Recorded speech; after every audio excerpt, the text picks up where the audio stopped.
Hi friends, welcome to Harish academy. ఈరోజు వార్తల్లో నిలిచిన జాతీయ, అంతర్జాతీయ, రాష్ట్రీయ అంశాల గురించి, వార్తల్లో నిలిచిన వ్యక్తులు, అవార్డులు, పుస్తకాలు మరియు క్రీడా సంబంధిత సమాచారం ఒక్కొక్క అంశాన్ని వివరంగా తెలుసుకునే ముందు కొన్ని హెడ్లైన్స్ చూద్దాం.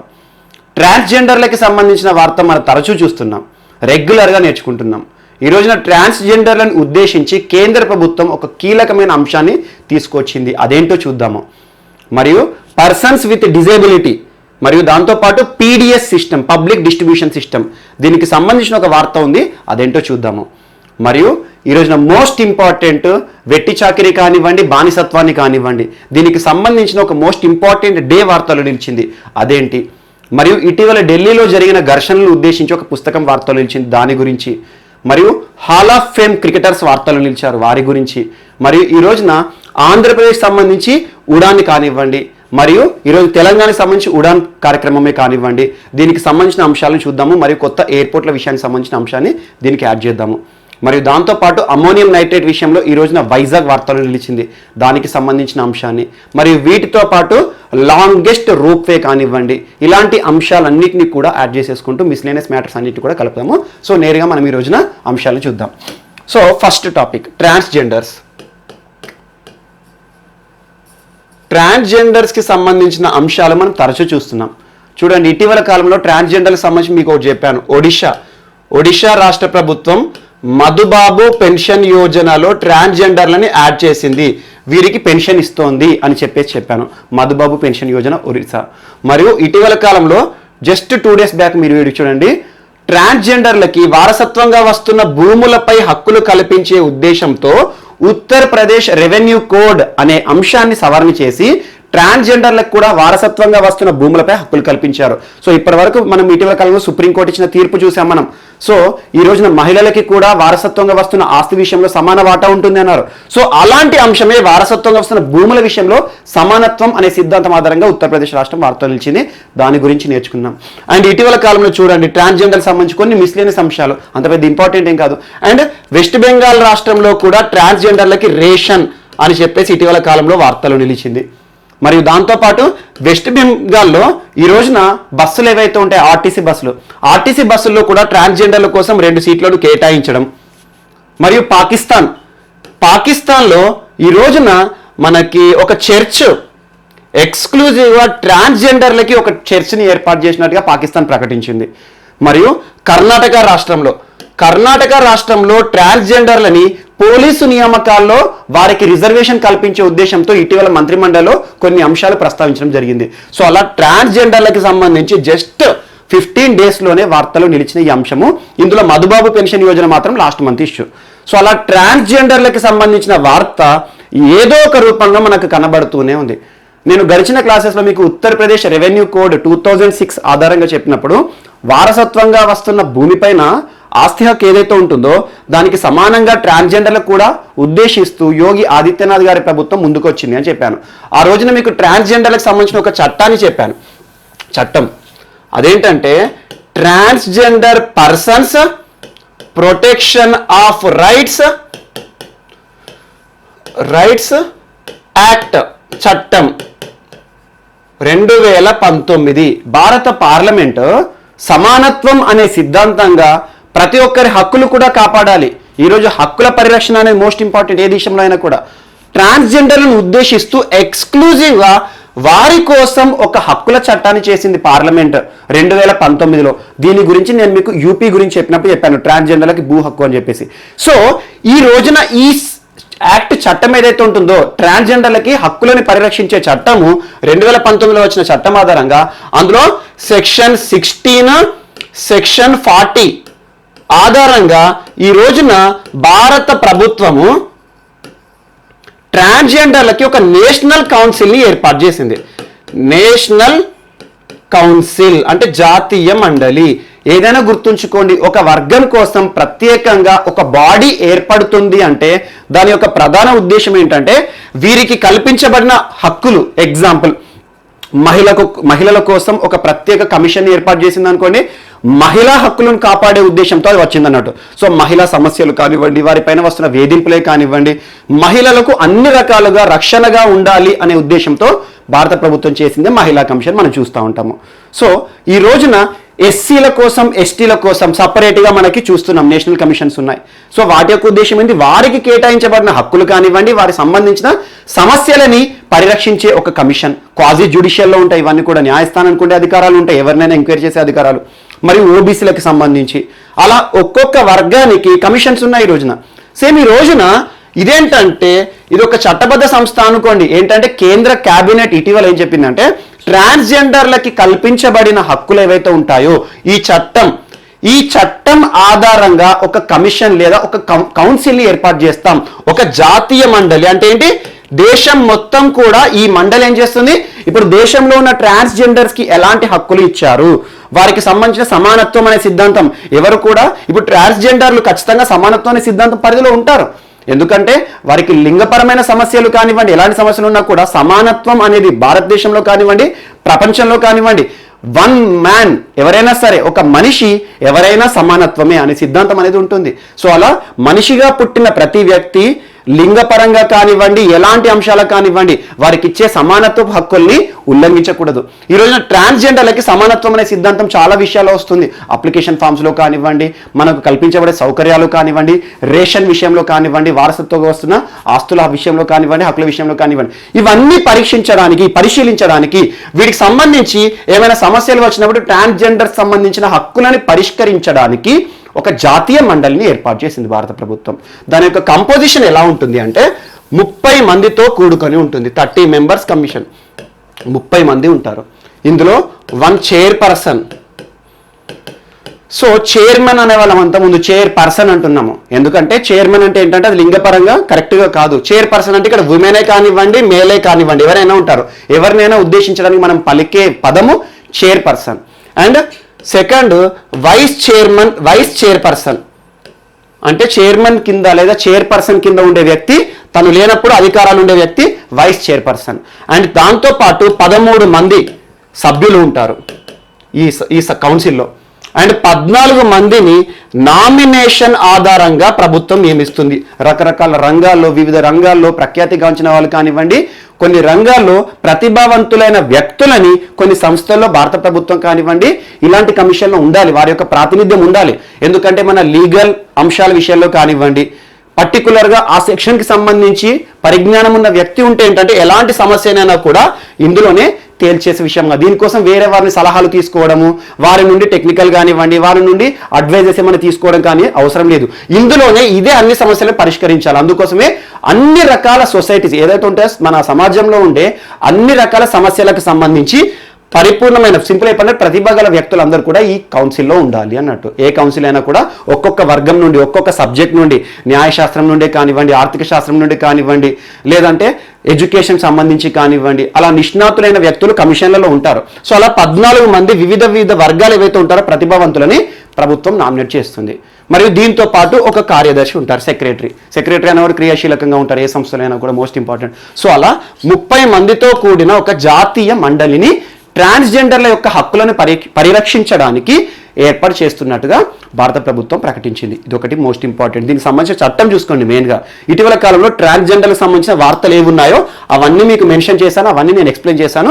క్రితం క్లాస్లో ఒకసారి చూసి ఒకసారి రివైజ్ చేసుకొని ఈ టాపిక్ని దానికి యాడ్ చేసుకోండి. సో అలా ట్రాన్స్జెండర్ల గురించి ఖచ్చితంగా రానున్న ఎగ్జామ్లో బిట్స్ వస్తాయి. ఎందుకంటే తరచు మనం చూస్తున్నాం, కర్ణాటకలో వార్తలు నిలిచింది, యూపీలో వార్తలు నిలిచింది, ఒడిశాలో వార్తలు నిలిచింది, వెస్ట్ బెంగాల్లో వార్తలు నిలిచింది, దేశంలో వార్తలు నిలిచింది. సో ఇలాంటి అంశాలన్నీ కూడా ఒకే దగ్గర చూడండి. Next, so persons with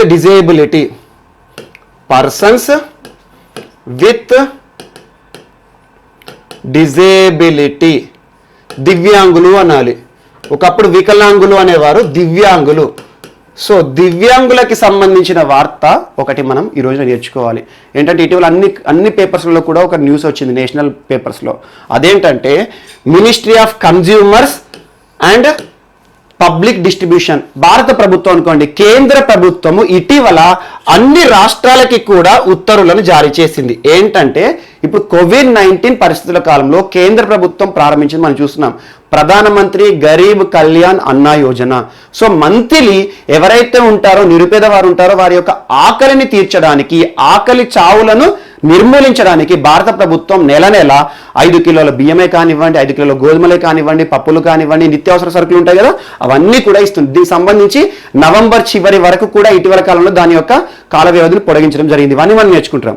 so అలా గరీబ్ కళ్యాణ్ అన్న యోజన కింద ఈ దివ్యాంగులు ఎవరైతే ఉంటారో వీరికి అందరికీ కూడా నిత్యావసర సరుకులు అందేలా ప్రభుత్వాలన్నీ కూడా ముందుకు రావాలి, వారి విషయంలో ప్రత్యేకంగా దృష్టిని సారించండి అని చెప్పేసి కేంద్ర ప్రభుత్వం రాష్ట్ర ప్రభుత్వాలన్నిటికీ కూడా ఆర్డర్స్ జారీ చేసింది. ఎందుకంటే అందరికీ కూడా సమానత్వంగా ఫుడ్ అనేది దక్కాలి, అవసరంలో ఉన్న ప్రతి వారికి దక్కాలి. మనకు తెలుసు national food security act most important. National food security act 2013లో భారత పార్లమెంట్ తీసుకొచ్చిన చట్టము.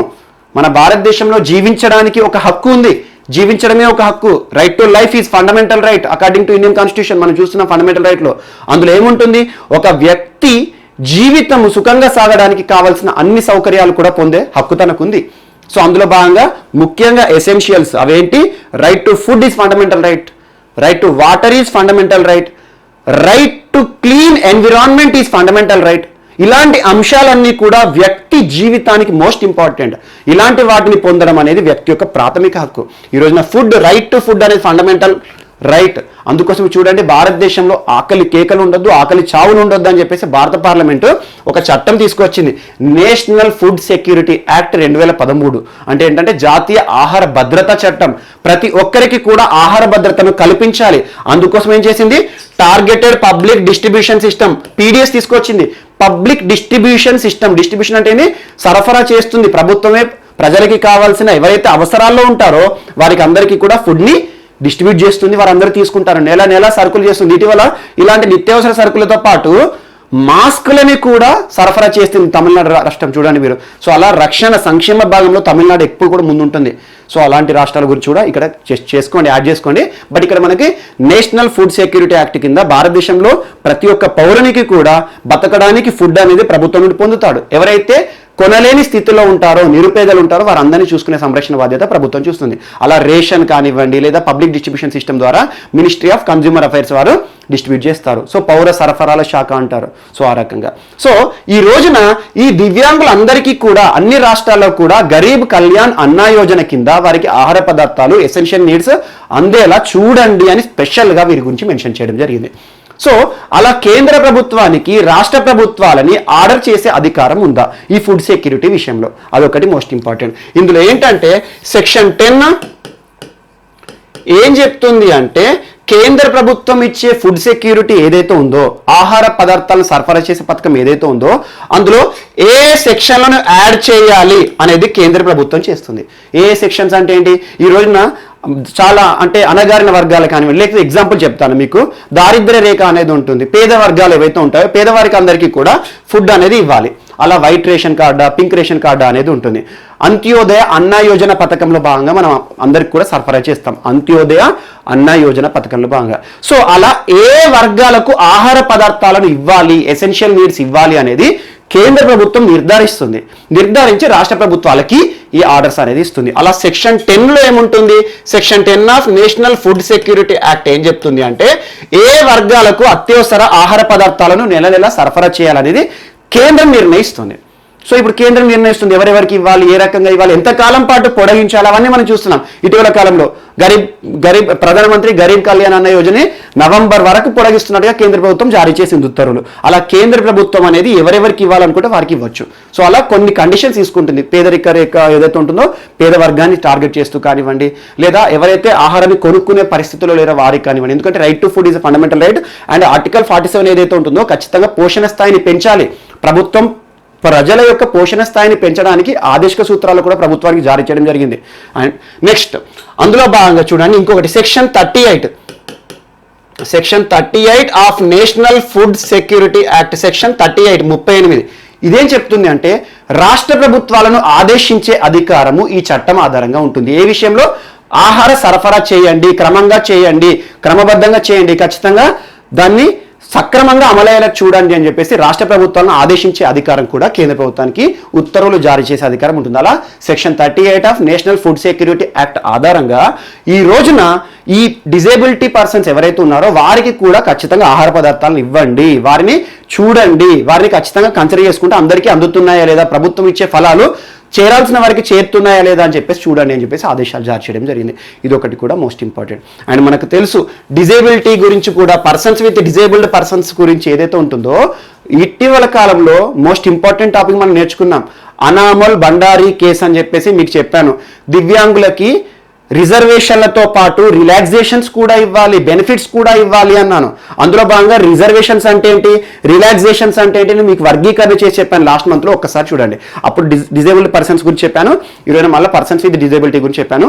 ఆ చట్టం ఏదైతే ఉందో దాన్ని ఇప్పుడు మళ్ళీ ఇక్కడ మీకు మెన్షన్ చేస్తాను. సో ఈ వికలాంగులకు సంబంధించి సంరక్షణ ఇచ్చే చట్టం పార్లమెంట్ పాస్ చేసిన చట్టం ఏంటి అంటే the persons with disability, the persons with disability equal opportunities, protection of rights, full participation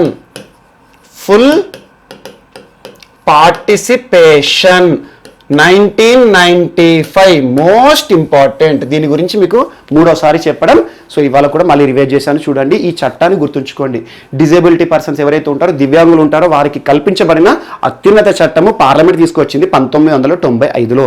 అంటే ఏంటి, పర్సన్స్ విత్ డిజేబిలిటీ అంటే ఏంటి, దివ్యాంగులు సమాన అవకాశాలు, హక్కుల పరిరక్షణ, సంపూర్ణ భాగస్వామ్యం అవన్నీ కల్పించే ఒక చట్టము యాక్ట్ 1995లో వచ్చింది. సో దీని ప్లేస్లో 2016లో పార్లమెంట్ ఇంకొక చట్టంతో రీప్లేస్ చేసింది. సో ప్రస్తుతం ఉన్న చట్టం ఏది అంటారు, డిజేబిలిటీ పర్సన్స్కి సంబంధించి.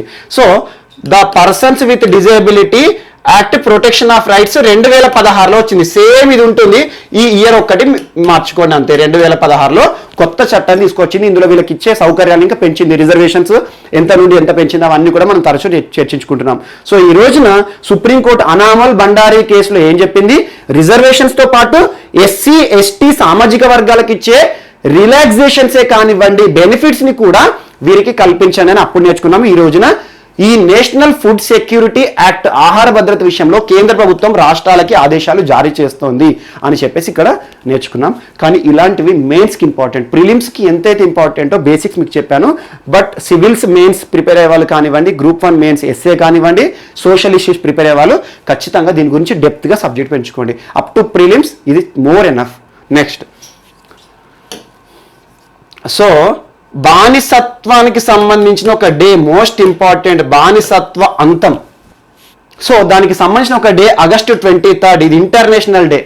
ఆ డే పేరు ఏంటంటే మనం ఇంటర్నేషనల్ డే, అంతర్జాతీయ దినోత్సవం for the remembrance of the slave trade and its abolition. బానిసత్వ వాణిజ్యము మరియు బానిసత్వ నిర్మూలనని ప్రపంచమంతా అవగాహన కల్పించడానికి ఒక ఇంటర్నేషనల్ డే ఉంటుంది.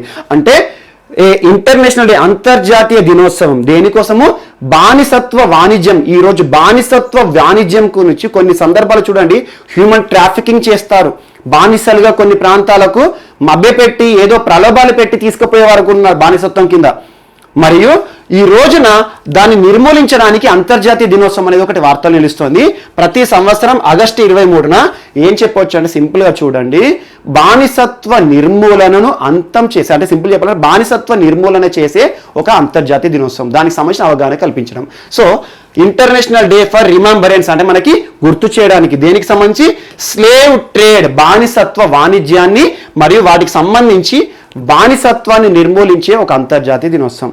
సో అలా ఆగస్టు 23వ తేదీన ప్రతి సంవత్సరం జరుపుకుంటాము. మొట్టమొదటిసారి 1998లో ప్రారంభమైంది ఈ డే అనేది. 1998 హైతీ కానివ్వండి, గోరీ కానివ్వండి, ఆ దేశాలు కూడా జరుపుకుంటారు. చాలా దేశాలు కూడా ఈరోజు బానిసత్వాన్ని అంతం చేసిన దినోత్సవంగా ఈ డేని జరుపుకుంటాం. ఇదొకటి కానివ్వండి. మరియు అంతర్జాతీయ కార్మిక దినోత్సవం మనకి మే 1 కానివ్వండి, అవన్నీ కూడా కొన్ని ఇంపార్టెంట్. ఎందుకంటే కార్మికులకు సంబంధించి ఇటీవల కాలంలో రెగ్యులర్గా వార్తలు ఇస్తున్నాయి, ఇది ఒకటి చూడండి. బట్ బానిసత్వం అంటే ఏంటంటే హ్యూమన్ ట్రాఫికింగ్, ఒక వ్యక్తికి ఎలాంటి ఫలితం ఇవ్వకుండా కట్టు బానిసలా చేయించేదే బానిసత్వం. మీరు చూడండి, చరిత్రలో బాండెడ్ లేబర్ సిస్టమ్ ఉంటుంది, వెట్టి చాకిరి వ్యవస్థ. ఎగ్జాంపుల్ తెలంగాణ ప్రాంతంలో వెట్టి చాకిరి అనేది ఉండే. వెట్టి చాకిరి తెలంగాణలో పుట్టడానికి కారణమైంది నాగు వడ్డీ. మనం చూస్తూ ఉంటాము వడ్డీ అనేది ఎట్లా ఉంటుంది, 100 రూపీస్ తీసుకున్నప్పుడు 2% ఇంట్రెస్ట్ అనుకోండి, ఎవ్రీ టైం 2% ఇంట్రెస్ట్ మనం క్యాలిక్యులేట్ చేస్తాము. అలా 12 నెలలు తీసుకున్నాం అనుకోండి, ఆ 2% 24 రూపీస్ అయింది అనుకోండి 100 రూపాయలకి. అదే కాంపౌండ్ ఇంట్రెస్ట్ అంటే ఎవ్రీ టైం ఈ 100కు ఈ నెల 2% కలుస్తుంది, నెక్స్ట్ టైం 1 or 2 పైన 2% పడుతుంది, నెక్స్ట్ దీన్ని కంపేర్ చేస్తే దీనిపైన 2% పడుతుంది. అలా వడ్డీ పైన వడ్డీ చక్రవడ్డీ అంటాము మనం, కాంపౌండ్ ఇంట్రెస్ట్. కానీ నాగు వడ్డీ అంటే ఏంటంటే డబ్లింగ్ ప్రిన్సిపల్, డబ్లింగ్. సో ఎంతైతే 100 రూపాయలు తీసుకున్నామో ఈ రోజు 2020లో నెక్స్ట్ ఇయర్ అది కట్టేటప్పటికి 200 రూపాయలు అవుతుంది, ఆ తర్వాత డబుల్ అవుతుంది, మళ్ళీ నెక్స్ట్ ఇయర్ 400 అవుతుంది, 4 8 అవుతుంది, 8 16 అవుతుంది, 16 32 అవుతుంది, 32 64 అవుతుంది. సో ఆ రకంగా ఈ రోజున మనకి నాగు వడ్డీ అనేది ఒకప్పుడు చరిత్రలో ఉండే, చాలా ప్రాంతాల్లో ఉండే.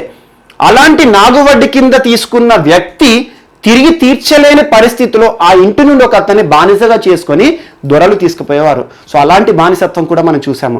అలా సింపుల్ ఇప్పుడు చూడండి, అసలు బానిసత్వం అంటే ఏంటి, వెట్టి చాకిరి అంటే ఏంటంటే ఎలాంటి ఫలితం ఇవ్వకుండా ఒక వ్యక్తిని శ్రమ దోపిడీ చేయడం, లేదా ఎంతో కొంత ఫలితం ఇచ్చినా కూడా శ్రమ దోపిడీ చేయడం. బానిసగా ఒక బతుకులు అనేవి ఈరోజు ఉండకూడదు ఎవరికి కూడా అని చెప్పేసి ప్రతి ఒక్క వ్యక్తికి కూడా ఖచ్చితంగా హక్కులు ఉంటాయి, హుందాగా బ్రతికే అవకాశం ఉంటుంది. ఏ వ్యక్తి జీవితం అతనికి హుందాగా ఉండాలి అని చెప్పేసి మనం నేర్చుకుంటా ఉన్నాము. సో అలా ఆర్టికల్ 21 రైట్ టు లైఫ్, మనకు నచ్చిన జీవితాన్ని మనం బతకాలి, కానీ ఒకరికి నచ్చినట్టుగా బానిసలుగా బతకాల్సిన అవసరం లేదు అని చెప్పేసి కొన్ని నిబంధనలు రాజ్యాంగం కూడా కల్పిస్తుంది. ఇది ఒకటి ఇంపార్టెంట్. అండ్ ఇంకోటి చూడండి, ఈ రోజున జైల్లో ఉండే ఖైదీల చేత కూడా జైలు శాఖ పని చేయించుకుంటుంది. జైల్లో ఉండే ఖైదీలు ఎవరు కూడా అక్కడ ఖాళీగా తింటూ కూర్చోరు. ఆ శిక్ష అనుభవించడం ఏమిటంటే ఆ జైల్లో కొన్ని జైలు, ఎగ్జాంపుల్ చెర్లపల్లి జైలు తీసుకొని ఇటీవల కాలంలో మీకు చెప్పాను, శానిటైజర్లను తయారు చేస్తున్నారు మై నేషన్ పేరిట అన్నాను.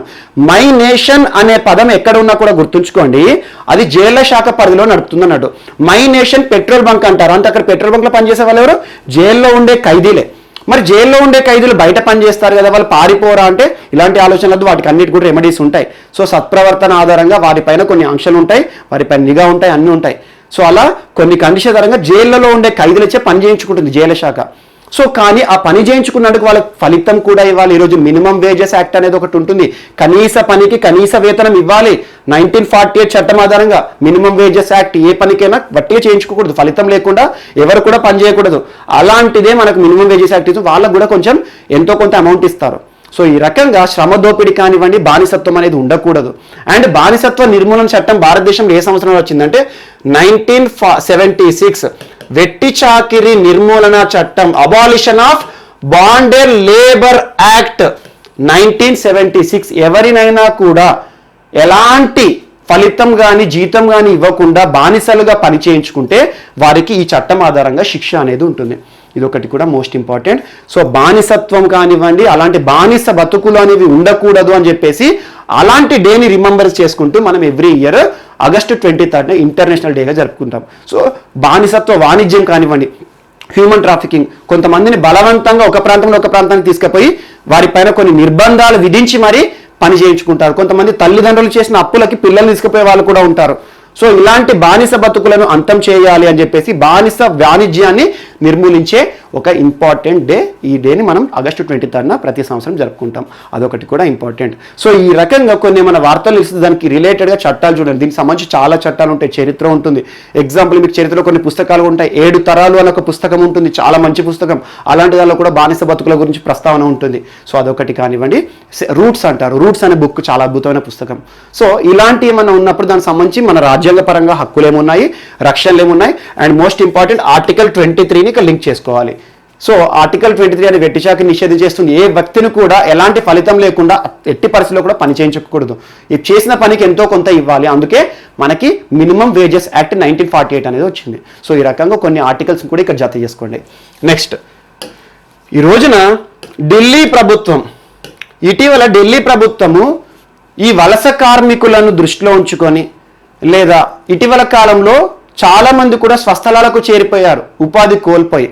అలాంటి ఉపాధి కోల్పోయిన వారి కోసం ఢిల్లీ ప్రభుత్వం ఇటీవల రోజ్గర్ బజార్ అనే ఒక నిబంధనతో వచ్చింది, ఒక పోర్టల్ యాప్ని ప్రారంభించింది.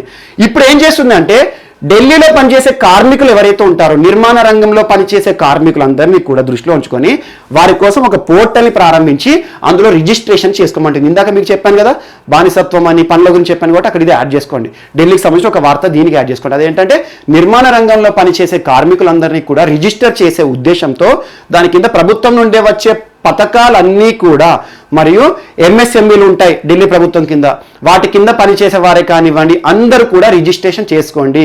ఎందుకంటే ప్రభుత్వం కల్పించే ప్రతి ఒక్క స్కీము కార్మిక రంగానికి కానివ్వండి, నిర్మాణ రంగంలో ఉండే కూలీలకు కానివ్వండి, వారికి ఇచ్చేవి ఏవైతే ఉంటాయో అవన్నీ కూడా బెనిఫిట్స్ ఈ ప్రభుత్వ పోర్టల్ నుండే ఇస్తాము అని చెప్పేసి ఒకటి వార్తలు ఇచ్చింది. దాని పేరేంటంటే నిర్మాణ్ మజ్దూర్ రిజిస్ట్రేషన్ అభియాన్.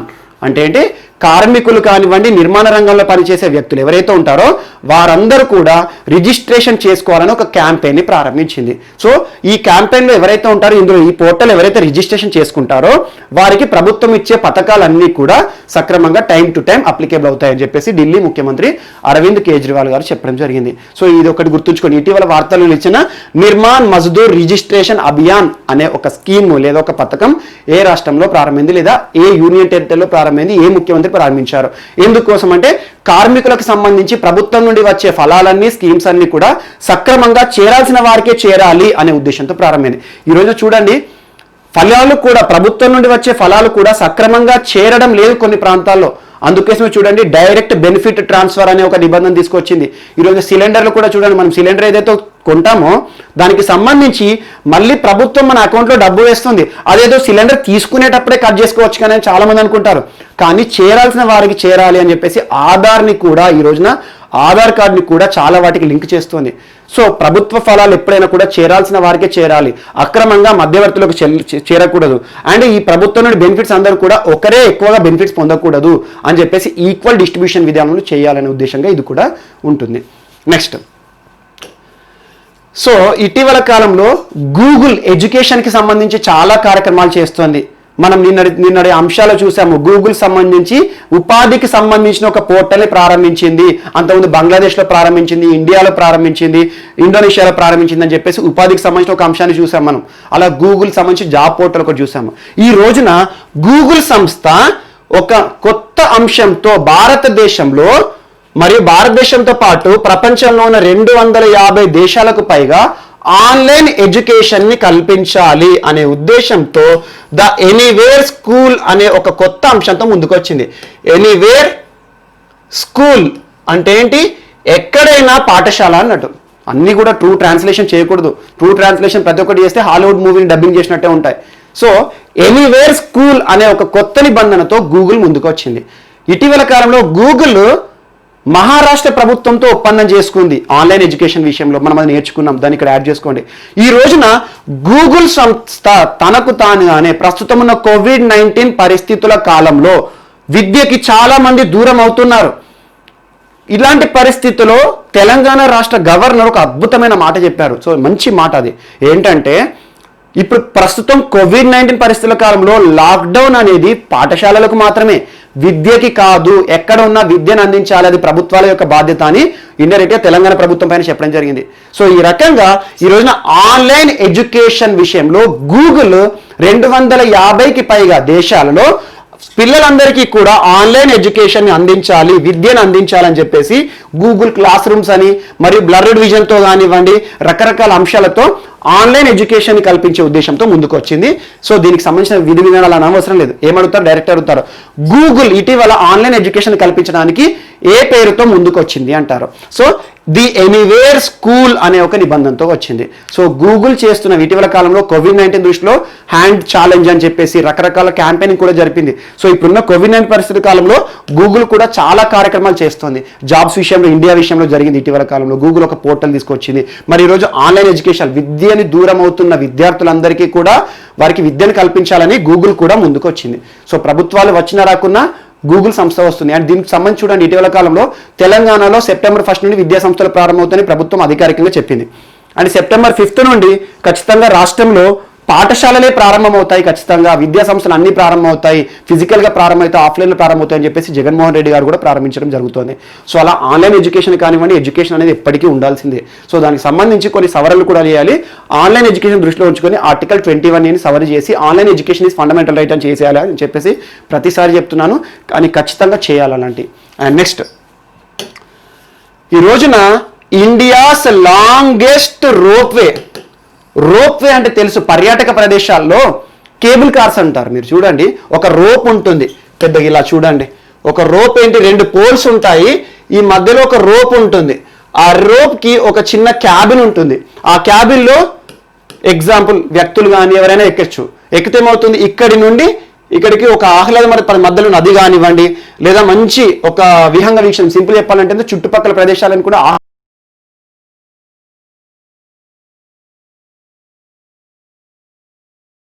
సో అస్సాం గురించి మనం తరచూ ఏదో ఒక అంశాన్ని నేర్చుకుంటున్నాం. మీరు చూడండి, ఇటీవల కాలంలో అస్సాంలో పర్యావరణ సంబంధిత అంశాలను నేర్చుకున్నాము.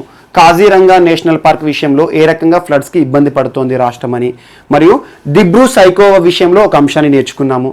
మరియు వ్యవసాయ రంగానికి సంబంధించి స్వర్ణ సబ్వన్ వరి వంగడం గురించి, వరద యొక్క ఉధృతిని తట్టుకునే విధంగా ఏ రకంగా ఉంటుందని నేర్చుకున్నాము.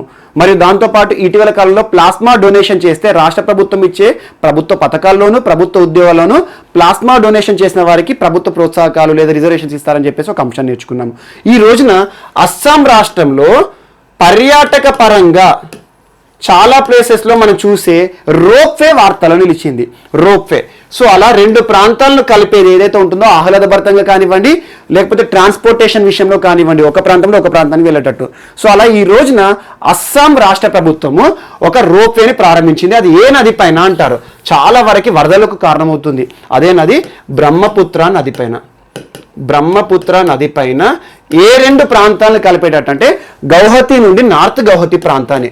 So north Guwahati and Guwahati ప్రాంతం సిటీ ఏదైతే ఉంటుందో దాని మధ్యలో కలిపే విధంగా ఒక నది పైన ఈ నిర్మాణాన్ని చేయడం జరిగింది. సో ఎగ్జామ్లో బిట్ ఎలా వస్తుంది అంటే, ప్రస్తుతం భారతదేశంలో అత్యంత పొడవైన రోప్వే కేబుల్ కార్ ఏ రాష్ట్రంలో ఉంది అంటారు, అస్సాం రాష్ట్రంలో ఉంది. ఏ నది పైన ఉంది అంటారు, సో అది మనకి బ్రహ్మపుత్ర నది. ఇటీవల కాలంలో మణిపూర్లో మనం చూసాము.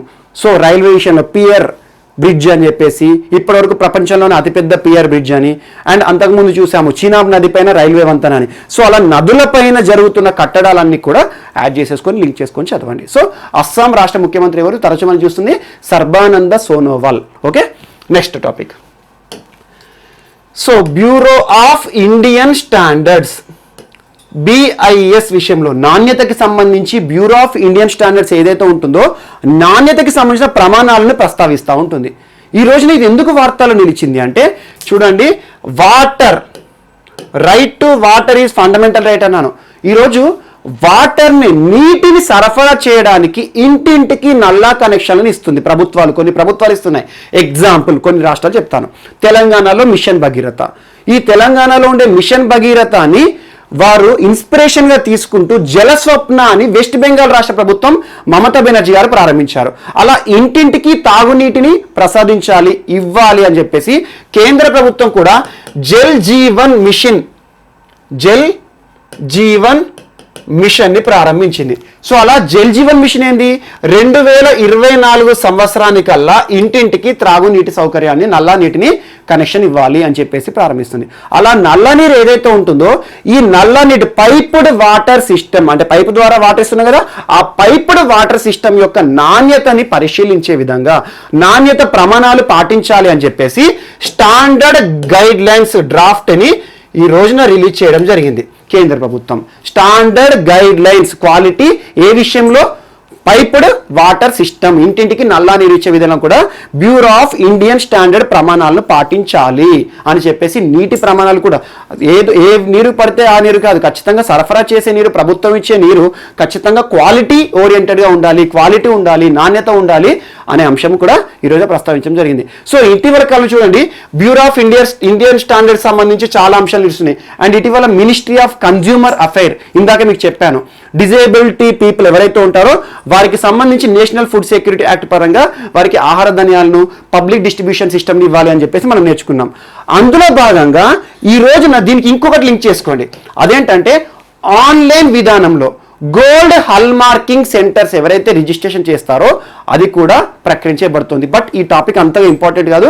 గోల్డ్ హాల్ మార్కింగ్ సెంటర్స్ దాన్ని ఆన్లైన్ విధానంలో అప్లై చేసుకోవచ్చు అని చెప్పేసి మినిస్ట్రీ ఆఫ్ కన్జ్యూమర్ అఫైర్స్ వారు చెప్పడం జరిగింది. సో ఇదంతా కూడా BIS అనేది మినిస్ట్రీ ఆఫ్ కన్జ్యూమర్ అఫైర్స్ విషయంలో ఉంటుంది, ప్రభుత్వం పంపిణీ చేసే వాటిపైన ప్రమాణాల విషయంలో. సో అదంతా కూడా ఇక్కడ మీకు లింక్ చేశాను. అండ్ ప్రస్తుతం మినిస్ట్రీ ఆఫ్ కన్జ్యూమర్ అఫైర్స్ మరియు పబ్లిక్ డిస్ట్రిబ్యూషన్ సిస్టమ్ ఈ మంత్రిత్వ శాఖ ఎవరి పరిధిలో ఉంది, ఆ వ్యక్తి పేరు ఏంటి అంటే మనము రామ్ విలాస్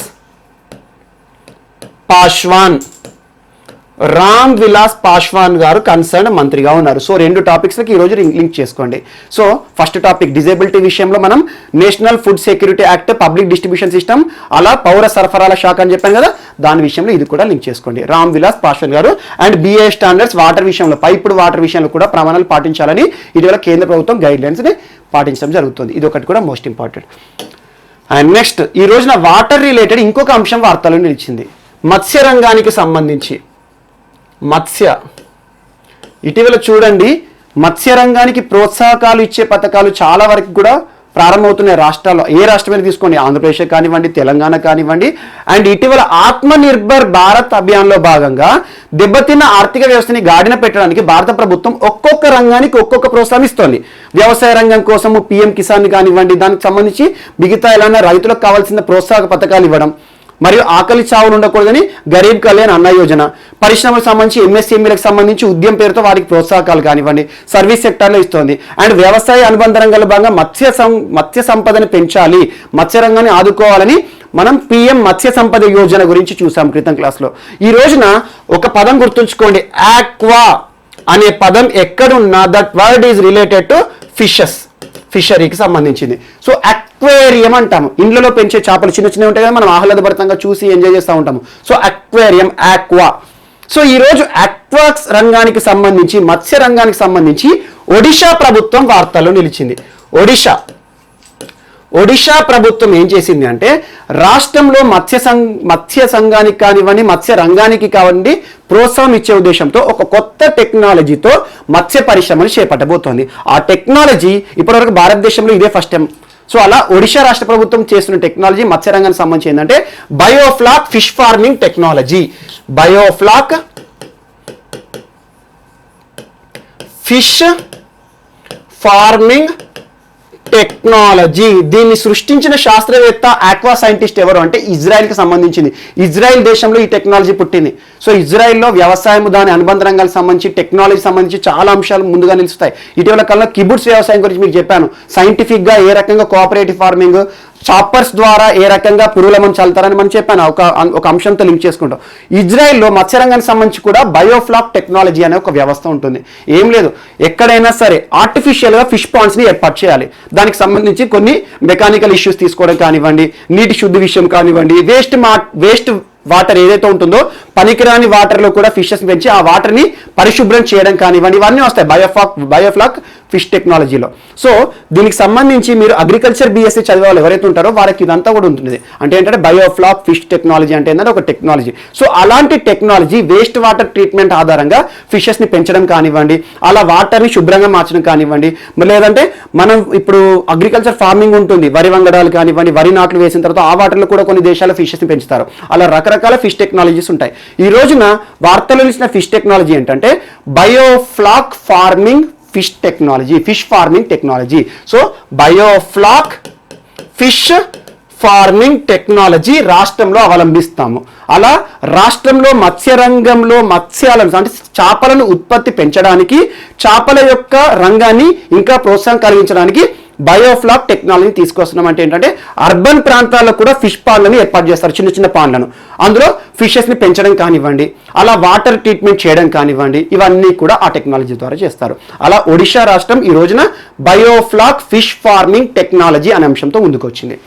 నెక్స్ట్, ఇటీవల కాలంలో ఒడిషాకు సంబంధించి అగ్రికల్చర్ రిలేటెడ్ ఇష్యూస్ చాలా ఉన్నాయి. కాంట్రాక్ట్ ఫార్మింగ్ విషయంలో కానివ్వండి, లేకపోతే ఆర్డినెన్స్ విషయాన్ని జారీ చేయడం కానివ్వండి, కాంట్రాక్ట్ ఫార్మింగ్ ఆర్డినెన్స్ జారీ చేయడం కానివ్వండి, మరియు ఇటీవల కాలంలో భూమి లేని రైతులకి వారికి ఆర్థిక సాయం చేసే ఉద్దేశంతో మనము కొన్ని పథకాలు కూడా చూసాం, బలరాం స్కీమ్ అని చెప్పేసి, అవన్నీ కూడా ఒడిశాలో నిలుస్తున్నాయి. సో దానికి ఇది యాడ్ చేసుకోండి. Next, north Korea, Russia, China and Japan కానివ్వండి, సౌత్ కొరియా కానివ్వండి. ఈ దేశాలు ఎందుకు అంటే జస్ట్ పాయింట్అవుట్ చేస్తాం. చైనా, రష్యా, నార్త్ కొరియా ఈ ప్లేస్ దాని కింద ఉండేది సౌత్ కొరియా, నార్త్ కొరియా కింద. Pyongyang head quarter, north Korea head quarter ఏంటి ప్యాంగ్ యాంగ్, క్యాపిటల్ అన్నట్టు. అదే దక్షిణ కొరియా యొక్క హెడ్ క్వార్టర్ సియోల్. మరి చూడండి దక్షిణ కొరియా యొక్క హెడ్ క్వార్టర్ యొక్క దుస్థితి ఏంటంటే ఈ దక్షిణ కొరియా దేశ రాజధాని నార్త్ కొరియా సరిహద్దులో ఉంటుంది. అదే ఆ దేశానికి పెద్ద చిక్కు. సో ఆర్థిక కేంద్రం ఏదైతే ఉంటుందో దేశ ఆర్థిక కేంద్రము ఒక శత్రు దేశం సరిహద్దులో ఉండడం సౌత్ కొరియా యొక్క దుస్థితి. సో అవన్నీ పక్కన పెట్టండి. ఈ రోజున వార్తలు నిలిచిన వ్యక్తి most important Kim Jong Un. Kim Jong Un రెండవసారి మరణ వార్త వింటున్నాం విత్ ఇన్ 3 months లోనే. Last 3 months back Kim Jong Un చనిపోయాడు, కోమాలో ఉన్నాడు అని చెప్పేసి చాలా వార్తలు చూసాము. అనుకోకుండా మళ్ళీ ఒక ఫెస్టివల్ కానివ్వండి, ఒక ఓపెనింగ్ సెరమనీలో తను రావడం కానివ్వండి, ఆ తర్వాత మళ్ళీ తనకు సంబంధించిన కొన్ని వార్తలు ఇతను ఒరిజినల్ కిమ్ కాదు అని చెప్పేసి అలాంటి వార్తలు చూసాం.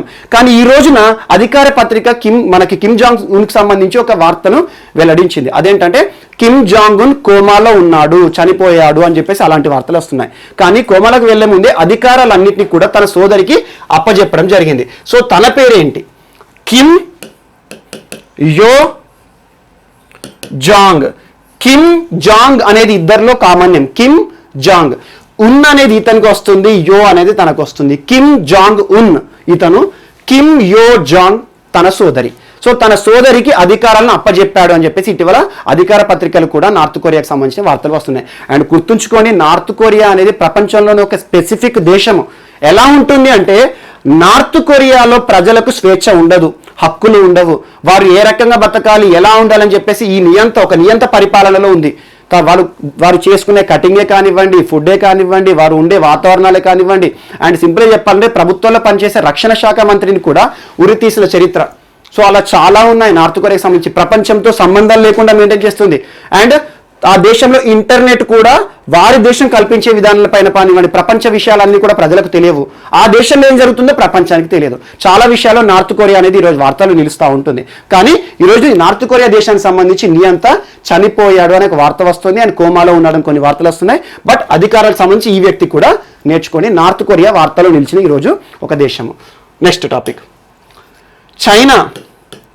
చైనాకి సంబంధించి ఒక వార్త. బట్ ఒకటి గుర్తుంచుకోండి, ఇటీవల కాలంలో చైనా కానివ్వండి, యుఏఈ కానివ్వండి, మార్స్ పై ప్రయోగాల భాగంగా ఏ శాటిలైట్ పంపారు, ఏ రాకెట్ ద్వారా ప్రయోగం జరిగింది, ఎక్కడి నుండి జరిగింది అవన్నీ చేస్తాము. ఎందుకంటే మార్స్ పై ప్రయోగాలు మనకు మోస్ట్ ఇంపార్టెంట్. కానీ తరచూ రిమోట్ సెన్సింగ్ శాటిలైట్ కానివ్వండి, శాటిలైట్ రాకెట్ ప్రయోగాలు ఇవన్నీ కూడా అవసరం లేదు.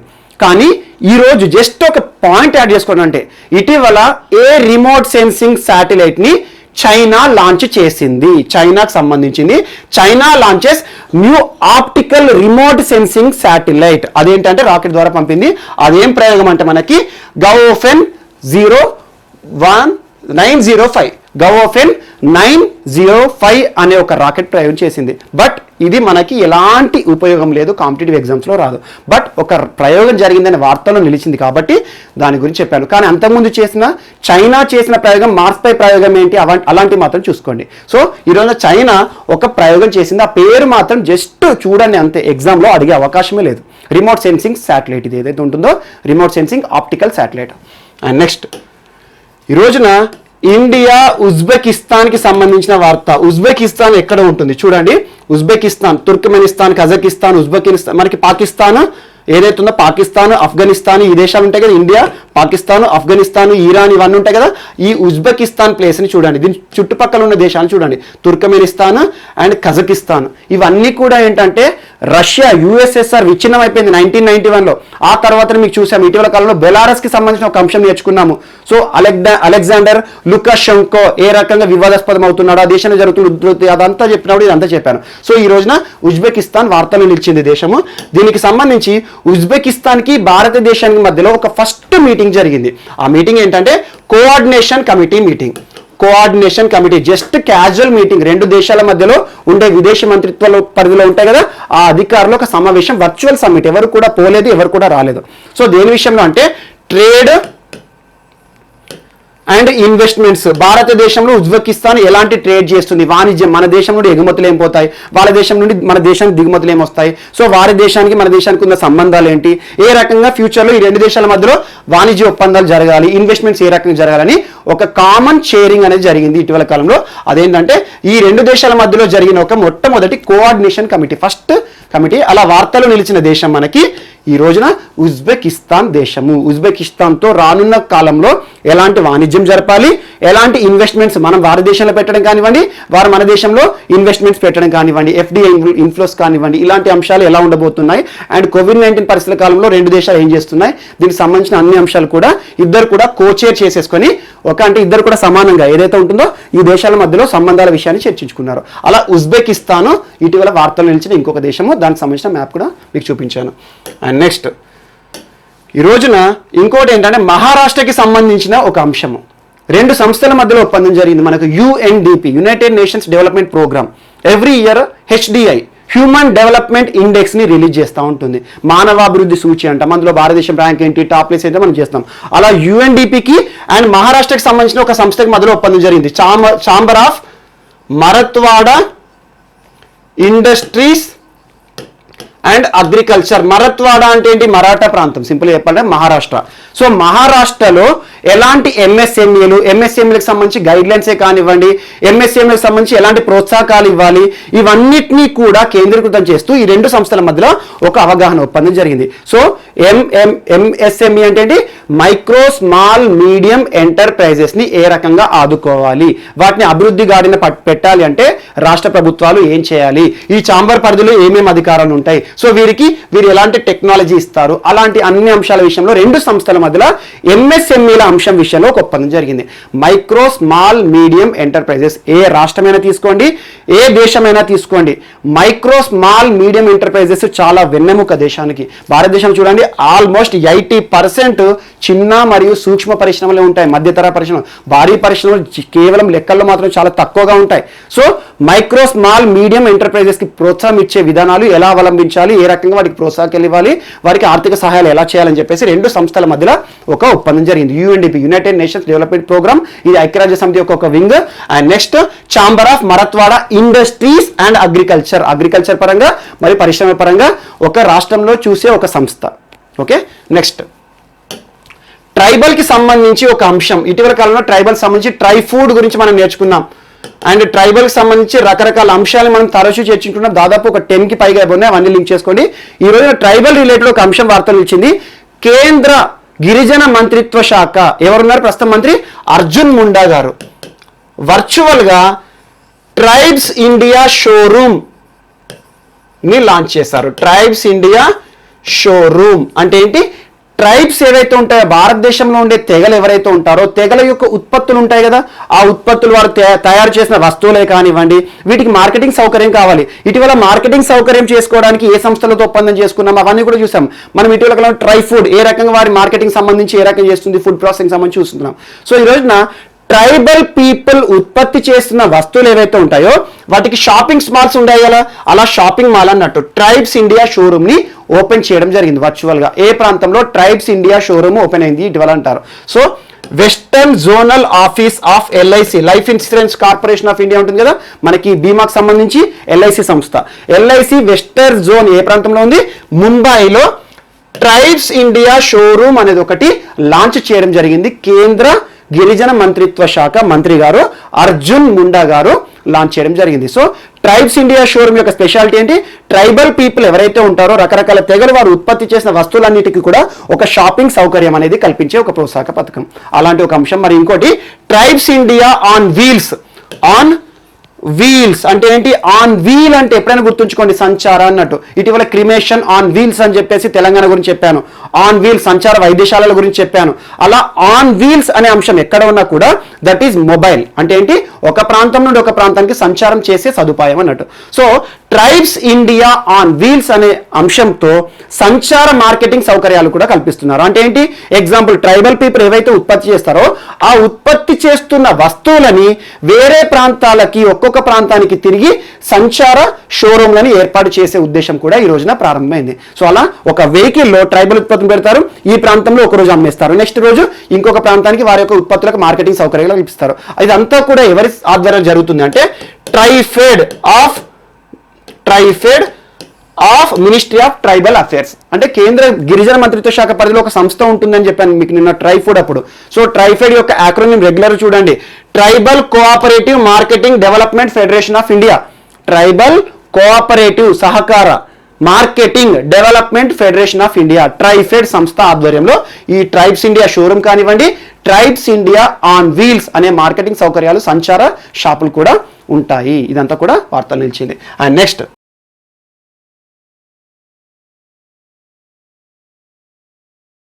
సో మనం గిరిజన సంబంధిత అంశాలను నేర్చుకుంటున్నాము. ఇటీవల కాలంలో ట్రైఫుడ్ అని ఇందాక చెప్పాను మీకు, ట్రైబ్స్ ఇండియా షోరూమ్ అని, ట్రైబ్స్ ఇండియా ఆన్ వీల్స్ అని చెప్పేసి ఇటీవల కాలంలో అర్జున్ ముండా గారు ప్రారంభించారు. ట్రైబల్ గిరిజన ఉత్పత్తులకు సంబంధించి మార్కెటింగ్ సౌకర్యాలు కల్పించాలని. ఎప్పుడైనా గుర్తుంచుకోండి, పోటీ పరీక్షలకు ప్రిపేర్ అయ్యే ప్రతి ఒక్క అభ్యర్థి కూడా కాన్సన్ట్రేట్ చేయాల్సిన ఒక ఏరియా ఏంటంటే గిరిజనులకు సంబంధించిన టాపిక్స్. అది ఏ వార్త అయినా సరే ఖచ్చితంగా ట్రైబల్ రిలేటెడ్ క్వశ్చన్ లేకుండా క్వశ్చన్ పేపర్ అనేది ఉండదు.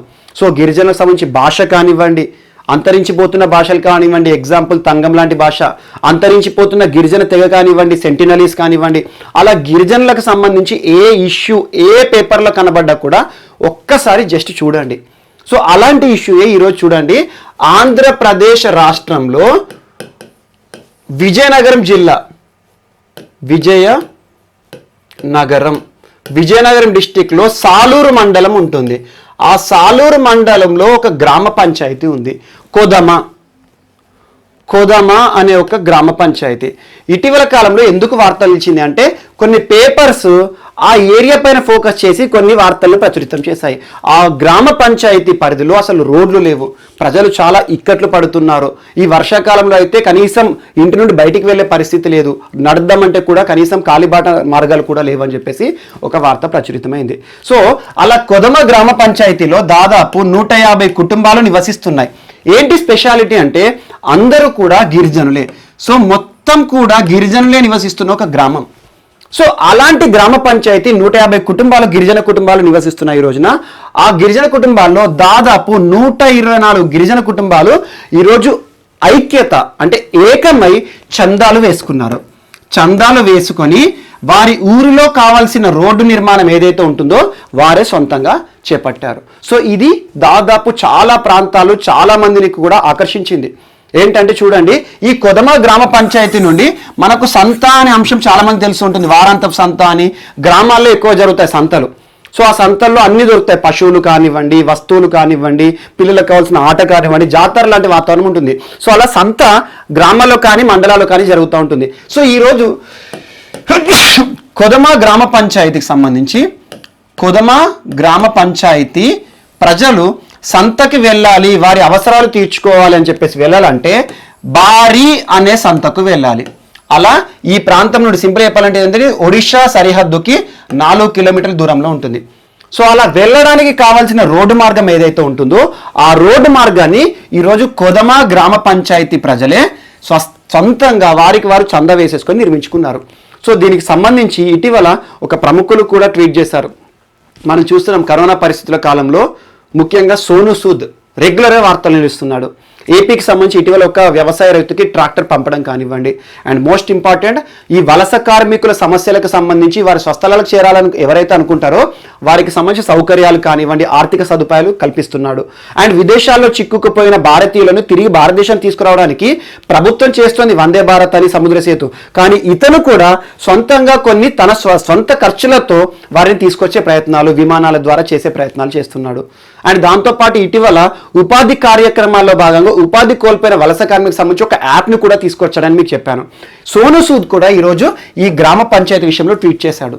సో తొందరలోనే గ్రామ పంచాయతీ మీ ప్రజల్ని కలుస్తాను, మిమ్మల్ని అందరినీ కలుస్తాను. ఎందుకంటే ఇలాంటి ఒక అంశం అనేది ప్రజలందరూ ఐక్యంగా ఒక రోడ్డు నిర్మాణం చేపట్టడం అనేది నన్ను ఆకర్షించింది, ప్రపంచాన్ని ఆకర్షిస్తుందని చెప్పేసి ఒక అంశం వార్తలు నిలిచింది. సో అలా విజయనగరం జిల్లా వార్తల్లోకి ఎక్కింది.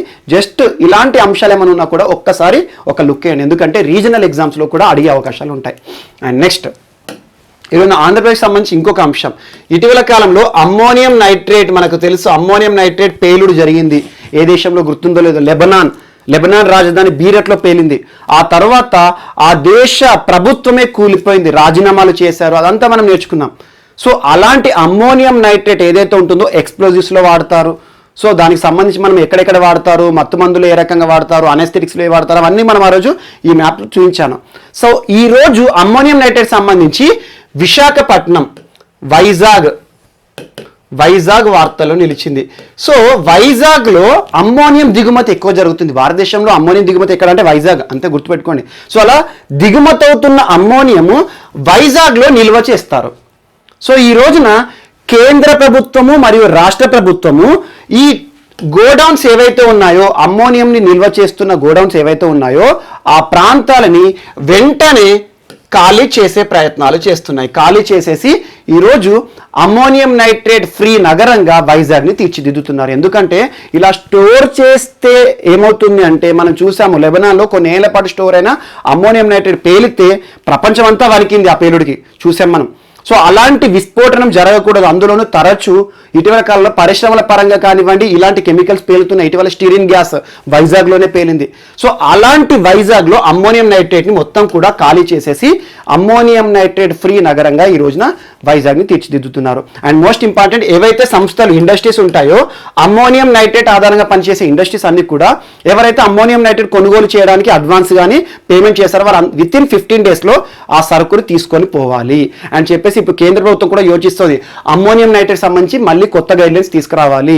సో ఏ రకంగా వాడాలి, అసలు దీని వాడకం ఏ రకంగా ఉండాలి, ఎంతవరకు పరిమితులు ఉండాలి అని చెప్పేసి అన్ని కూడా ఈ రోజున ప్రస్తావించడం జరుగుతుంది. సో అలా అమ్మోనియం నైట్రేట్ విషయంలో ఈరోజు మనకి విశాఖపట్నం వార్తలు ఇచ్చింది వైజాగ్.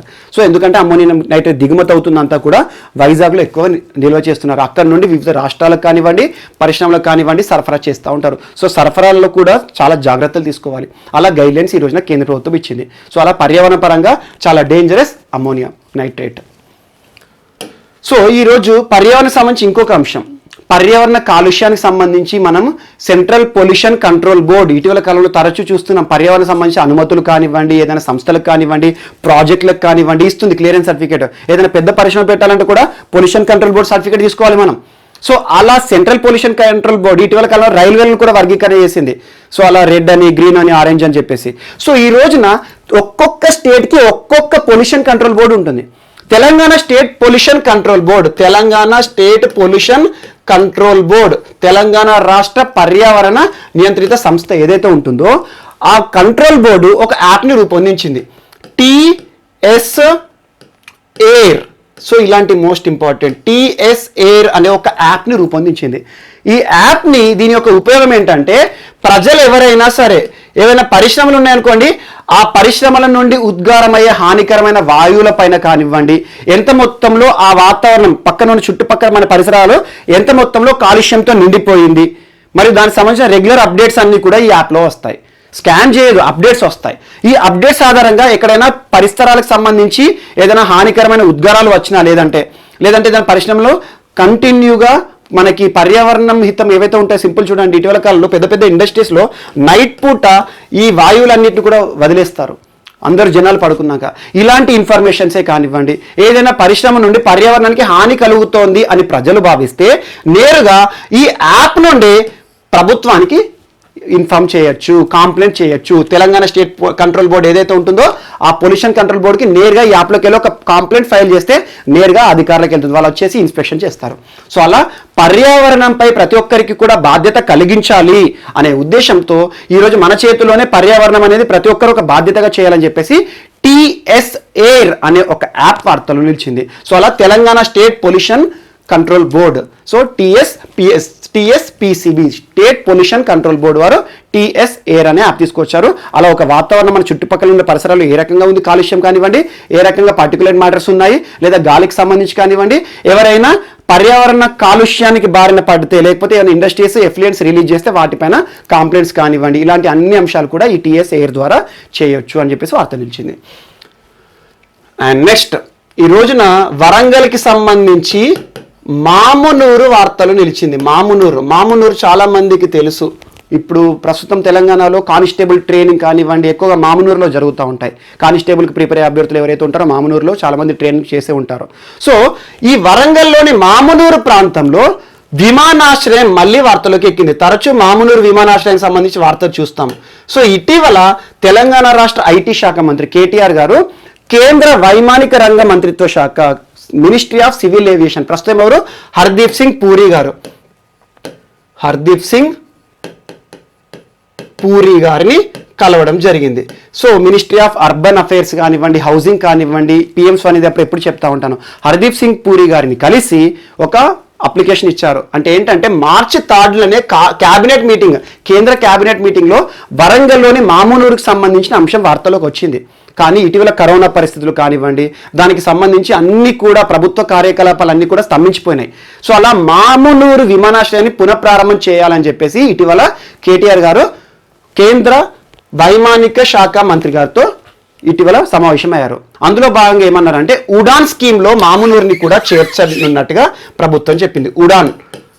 ఉడే దేశ్ కా ఆమ్ నాగరిక్ ఉడాన్ స్కీమ్. ఉడాన్ అంటే దేనికి సంబంధించింది అంటే విమానాలకు సంబంధించిన ఒక ప్రోగ్రామ్ కేంద్ర ప్రభుత్వం ప్రారంభించింది.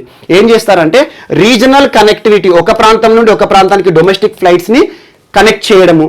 కనెక్ట్ చేయాలంటే ఏం చేయాలి, ఒక్కొక్క ప్రాంతంలో రీజనల్ ఎయిర్పోర్ట్స్ని నిర్మించడము, అలా రీజనల్ ఎయిర్పోర్ట్స్ సంబంధించి పర్మిషన్స్ ఇవ్వడము. ఇటీవల కాలంలో మనం చూసాం విజయనగరం జిల్లా, ఇందాక విజయనగరం చర్చించాం కదా, విజయనగరంలోని భోగాపురంలో ఉడాన్ స్కీమ్ కింద విమానాశ్రయం అనేది ఒకటి ఏర్పాటు చేస్తున్నారు అని చెప్పేసి, డొమెస్టిక్ ఎయిర్పోర్ట్ అని. సో అలా ఉడాన్ స్కీమ్ భారతదేశంలో విమాన సౌకర్యాలు, విమాన ప్రయాణం ప్రతి ఒక్కరికి కూడా అందుబాటులో ఉండాలి, రీజనల్ కనెక్టివిటీ అనేది జరగాలి, ఒక ఎయిర్పోర్ట్ మధ్యలో ఈ రీజనల్ కనెక్టివిటీ విమానాల ద్వారా చేయాలి, అందుకోసం ఎయిర్పోర్ట్లు ఏర్పడని చెప్పేసి ఉడే దేశ్ కా ఆమ్ నాగరిక్ అని చెప్పేసి ఉడాన్ స్కీమ్ అనేది ఒకటి వచ్చింది. సో విమానాలకు సంబంధించి ప్రోత్సాహక పథకం, కేంద్ర ప్రభుత్వ పథకం, అందులో మామునూరుని కూడా చేరుస్తాము అని చెప్పేసి చెప్పడం జరిగింది. సో అలా ఈ అతి త్వరలోనే వరంగల్లో మామునూరులో మళ్ళీ విమానాశ్రయాన్ని మనం చూడబోతున్నాం. ఇది ఒకటి కూడా మోస్ట్ ఇంపార్టెంట్. సో దీనికి సంబంధించి అన్ని కూడా గైడ్లైన్స్ రావాల్సి ఉంది.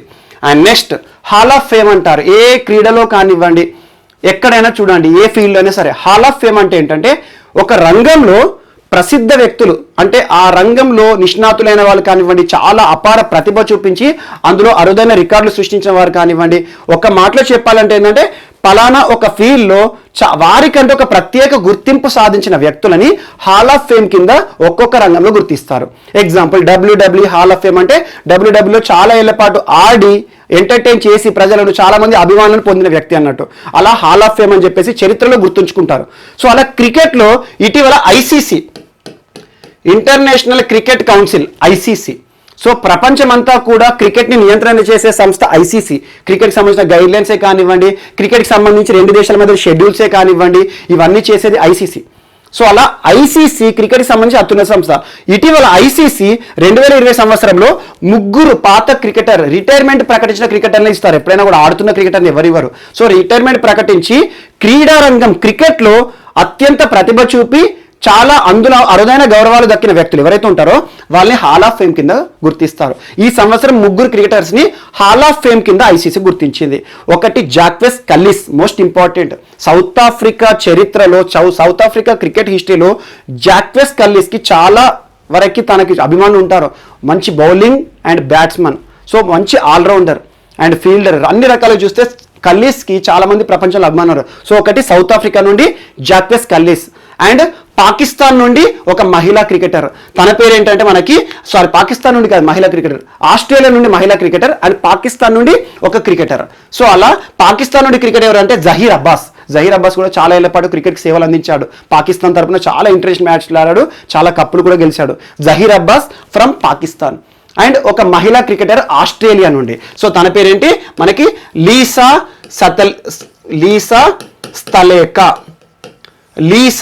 స్థలేకా అనే ఒక మహిళా క్రికెటర్, ఆస్ట్రేలియా దేశానికి సంబంధించి. సో 3 క్రికెటర్స్ని ఐసీసీ హాల్ ఆఫ్ ఫేమ్ గా గుర్తించింది.